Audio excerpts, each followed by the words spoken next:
Assistindo a um programa de culinária, Joana observa as orientações para ferver a água a uma temperatura correta para o cozimento do alimento. Depois de alguns minutos no fogão, o termômetro marcou 90 graus Celsius. Essa era a temperatura ideal para o cozimento do alimento que passava no programa. Nessa situação, podemos perceber que houve uma variação da temperatura da água quando ela recebeu calor proveniente da chama do fogão. A variação de temperatura é um dos efeitos do calor.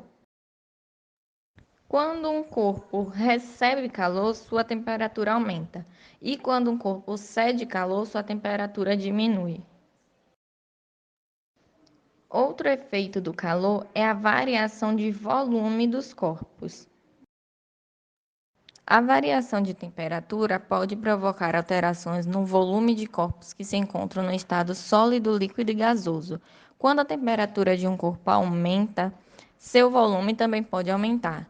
Esse efeito é conhecido como dilatação térmica. O contrário também pode ocorrer, ou seja, quando a temperatura de um corpo diminui, seu volume pode reduzir. Esse efeito é conhecido como contração térmica. Você já observou que algumas calçadas apresentam espaços entre as partes de concreto, como mostra a fotografia ao lado? Esses espaços evitam que as calçadas se danifiquem por causa da dilatação térmica provocada pela variação da temperatura. O efeito da dilatação térmica pode ser aplicado no funcionamento de alguns objetos, como o termômetro de mercúrio. O mercúrio se dilata ao receber o calor do corpo e assim indica a temperatura que a pessoa está. A troca de calor entre os corpos pode resultar em mudanças de estado físico.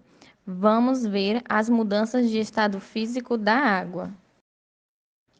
Quando a água no estado sólido recebe calor e atinge a temperatura de 0 graus Celsius, ela passa para o estado líquido.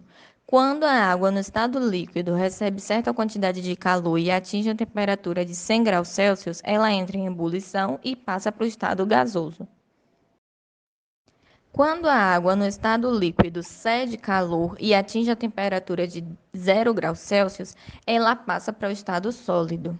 E quando a água no estado gasoso cede certa quantidade de calor, ela passa para o estado líquido.